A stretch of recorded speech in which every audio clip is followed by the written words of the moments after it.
The Union Budget 2026-27 is not designed to surprise. It is designed to stay the course. The Finance Minister and the government have chosen continuity over theatre, focusing on steady, system-level reform rather than headline-driven announcements.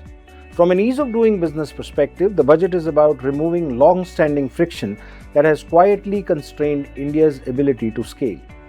To understand why this matters, let us look at the scale. India today has about 2.6 lakh factories employing about 20 million people. Yet only 1 in 5 factories employs more than 100 people, and nearly half do not cross the 20-worker mark. This is not a shortage of entrepreneurship of capital. It is a systemic problem. For decades, enterprises, particularly MSMEs, have remained small because growth had hidden costs. Crossing regulatory thresholds meant additional approvals, inspections, filings, and often criminal consequences for procedural lapses. Over time, this has created what can be described as regulatory cholesterol, which is layers of compliance that slowed momentum and discouraged scale. Seen through this lens, the budget becomes a vehicle for reform rather than an end in itself. The reform is advancing along 3 reinforcing levers: digitisation, deregulation, and decriminalisation. Digitisation is foundational because speed and predictability determine whether enterprises can scale. The budget continues the shift from a siloized approval towards integrated digital systems. A single interconnected digital window is being developed for customs and allied regulators. It covers food, drugs, plant and animal authorities, among others. Goods that require no regulatory clearance can now be released immediately upon payment of duties online. Advance rulings under the customs have now been extended to 5 years, improving certainty for manufacturers and exporters.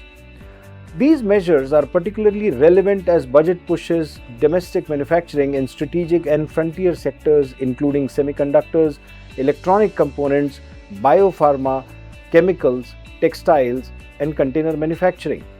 For capital-intensive industries, predictability often matters as much as incentives. Digitization here is not cosmetic. It compresses the time from investment decision to operationalization. The second key lever is deregulation, and this is where the continuity is most visible in the budget.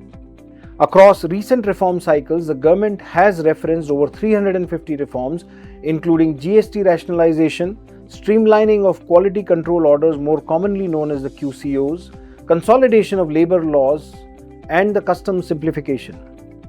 These are not isolated actions. They reflect a gradual transition in regulatory design, removing invisible brakes that historically made growth riskier than stagnation.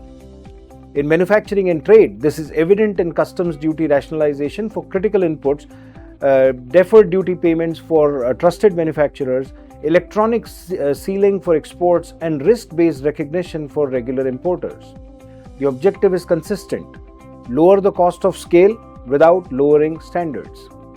The third and the most consequential lever is decriminalisation. For years, the criminal liability was embedded deep within India's economic laws.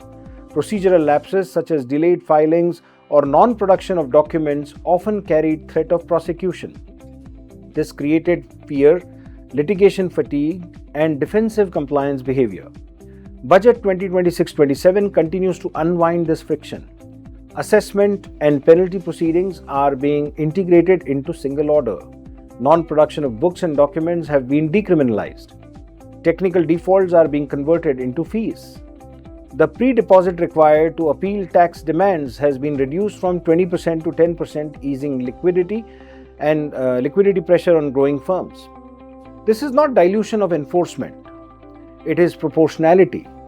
It reflects a shift towards trust-based governance, where compliance correction takes precedence over punishment or for technical lapses. However, these 3 levers, which is digitization, deregulation, and decriminalization, are necessary but not sufficient on their own. Reforms outcomes ultimately depend on execution at the population scale.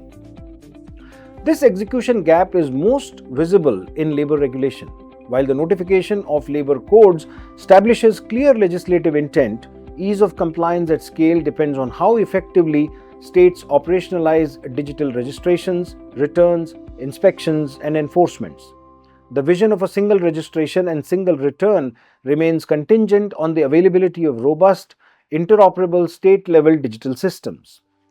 Future progress will depend on targeted investment to strengthen state digital capacity and on the creation of enterprise digital public infrastructure, machine-readable laws, automated filings, and real-time compliance updates.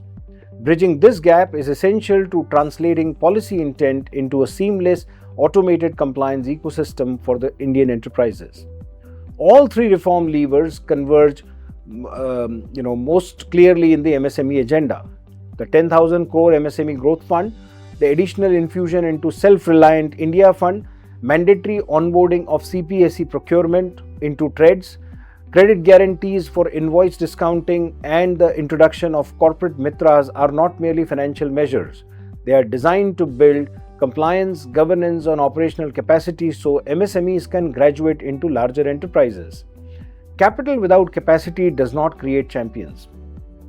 The renewed emphasis on the services sector follows the same logic. Across IT, IT-enabled services, AVGCs, education and data centers, along with medical tourism, the value is on certainty, expanded safe harbors, automated approvals, and longer policy horizons. Long-term tax stability for data center services in particular signals a preference for predictability over short-term incentives. Finally, the creation of high-level committee on banking for Viksit Bharat reflects the recognition that credit delivery, market depth, and financial regulation must evolve alongside enterprise growth.